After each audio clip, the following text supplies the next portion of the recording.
নিঃস্ব অবস্থায় কি দোয়া করতে পারেন একজন মানুষ, এই দোয়াটা শিখে নেন, ইনশাআল্লাহ আপনার জীবনের সমস্ত সংকট কেটে যাবে ইনশাআল্লাহ। আমি নিজেও এই দোয়াটা বেশি বেশি করার চেষ্টা করি। দোয়াটা হচ্ছে, মুসা আলাইহিস সালাম একটা গাছের নিচে হেলান দিয়ে বসলেন, বসে দেখলেন দুইজন মেয়ে দাঁড়িয়ে আছে দূরে, পানি নিতে পারছে না, লোকজন পানি নিয়ে যাচ্ছে, ওরা দাঁড়িয়ে আছে বেচারি। মুসা আলাইহিস সালাম গিয়ে বললেন, কি সমস্যা আপনাদের? এটা নিয়ে আপনারা আবার মেয়েদের সাথে কথা বলার চেষ্টা করেন না, ঠিক আছে? তো মাহারাম গায়রা মাহারাম মেনে চলে। তারা বললেন যে আমাদের বাবা অনেক বৃদ্ধ মানুষ, আমরা পানি নিতে পারি না যতক্ষণ না আমাদের কম পানি নিয়ে চলে যায়।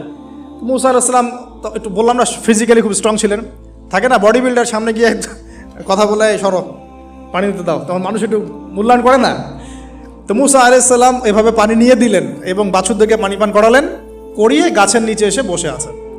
বসে বসে তিনি দোয়া করছেন, এই যে দোয়াটা তিনি দোয়া করছেন, রব্বি, একটা নেক কাজ করলেন না, মানুষের উপকার করলেন, নেক কাজ করে এসে গাছের নিচে বসে দোয়া করছেন, আল্লাহ এখানে তো আমার খাবার পানি বাসস্থান কিছুই নাই, আমি কি করব?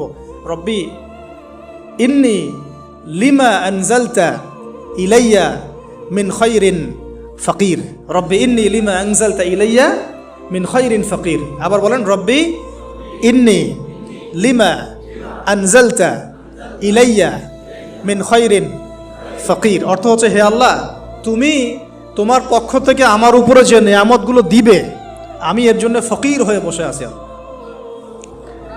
অর্থ বুঝে পড়বেন ভাই, নামাজ রোজা হজ জাকাত যাই করেন আল্লাহর ওয়াস্তে অর্থ বুঝে পড়বেন।